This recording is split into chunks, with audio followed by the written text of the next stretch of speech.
Hi everybody, welcome to Jin's Wall Street News. Oracle announced its financial results for its fiscal 2025 Q3 on Monday after the bell, and it expects current quarter's revenue to grow from 8% to 10% from a year ago. Oracle CEO Safra Catz said during the conference call, quote, I expect fiscal year 2025 CapEx will be a little more than doubled what it was last year at around $60 million, unquote. According to the National Federation of Independent Business, the NFIB Small Business Optimism Index fell from 102.8 in January to 100.7 in February. The U.S. Bureau of Labor Statistics reported Tuesday that the number of job openings increased from 7.5 million in December to 7.7 million in January. 10-year Treasury yield rises to 4.27% as investors couldn't see any indication of an imminent recession from the NFIB index and the jobs report.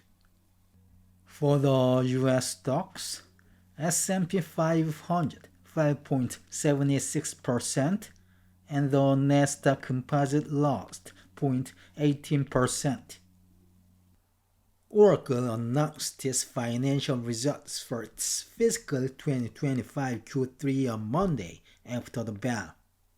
The company reported $14.1 billion of revenue for the previous quarter ending February 28th, up 6% from a year ago, lower than expectations. Adjusted EPS was $1.47, up 4% year-over-year, below expectations. When it comes to the guidance, the company expects revenue for its fiscal Q4 ending May 31st to be between 8% and 10%, the midpoint of $15.6 billion, also below expectations. Oracle CEO Safra Catz said during the conference call, quote, we remain very confident and committed to total cloud infrastructure revenue for fiscal year 2025, growing faster than the 50% reported last year. And it will be even faster for fiscal year 2026, likely a lot faster. Our confidence in meeting our $66 billion revenue target for fiscal year 2026 is now stronger than ever and represents around a 15% growth rate.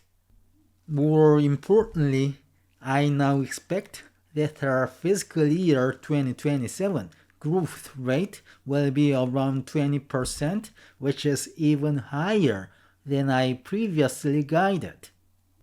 Let me now turn to my guidance for Q4. Total revenues are expected to grow from 8% to 10% in USD at today's exchange rate.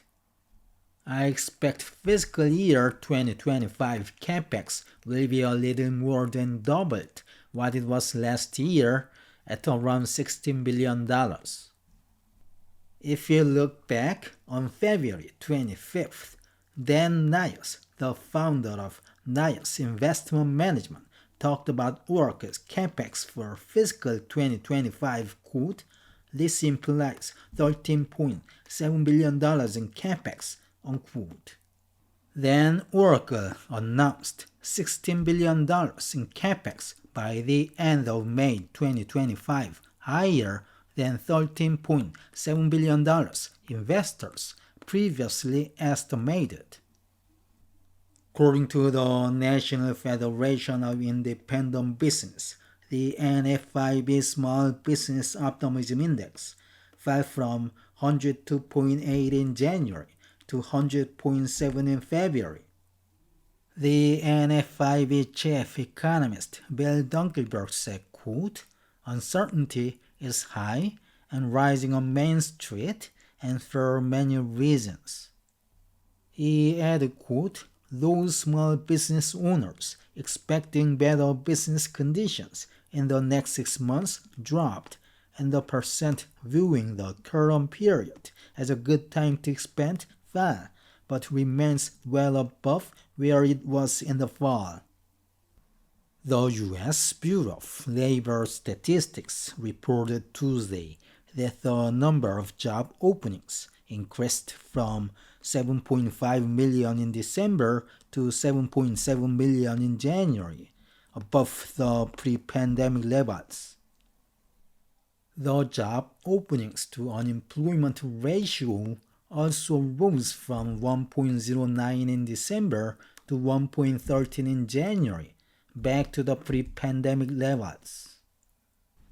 10-year Treasury yield rises to 4.27% as investors couldn't see any indication of an imminent recession based on the NFIB Small Business Optimism Index and the number of job openings. For the U.S. stocks, S&P 500 fell 0.76%, and the Dow Jones Industrial Average dropped 1.14%. The tech-heavy Nasdaq lost 0.18%.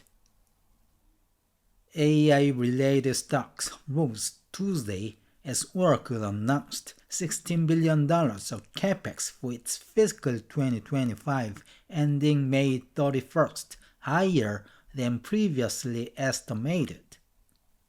Shares of Nvidia added 1.66% and Broadcom stock gained 3.06%. Okay, this is the end of today's news. Thank you for watching. Have a great day.